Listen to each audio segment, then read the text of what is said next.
Kwa jambo moja nataka niweke sawa. Wanawake wengi ambao nishakutana nao, nishawacheki, wanaamini kwamba kunyanyua vyuma kuna kufanya unakomaa. Hiyo kitu ambacho sio kweli. Wanawake wengi sasa wa Tanzania wanaamini kwenye kunyanyua vyuma ni kwamba utakomaa kama mwanaume au utakuwa kama mwanaume. Hicho kitu sio kweli. Unaelewa? Kwa sababu nakupa fact. Cha kwanza, mwili wa mwanamke na mwili wa mwanaume uko tofauti.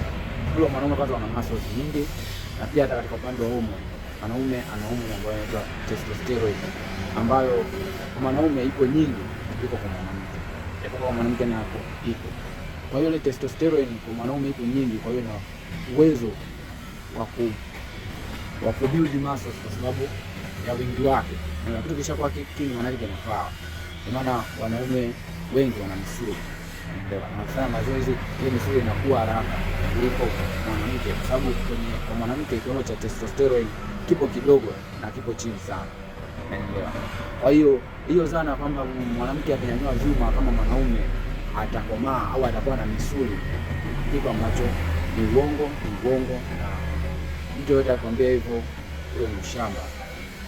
Ila vyuma kwa mwanamke vinasaidia kushape mwili, kukaza nyama baada ya ku lose weight. Kumbuka ku lose weight nyama zinalegea.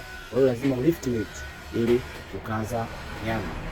Lift weight inasaidia katika misuli. Ile misuli ikikaa vizuri, manake manyama uzembe hayawezi yakaonekana. Hata tumbo lenyewe lina misuli. Kwa hiyo mafuta yakidrop tumboni, ukafanya mazoezi ya tumbo, unaelewa, ile misuli inakaza vizuri, kwa hiyo nyama zinashika vizuri. Kwa hiyo ndio maana unaona mtu ana kitambo. Kuna mtu ana nyama ujue kwamba mafuta ni mengi, kwa hiyo hata misuli inakuwa weak, inakuwa imeingia hivyo tu. Kwa hiyo kama wewe unafanya lolote sana fitness, mazoezi chini, katika section fitness for life.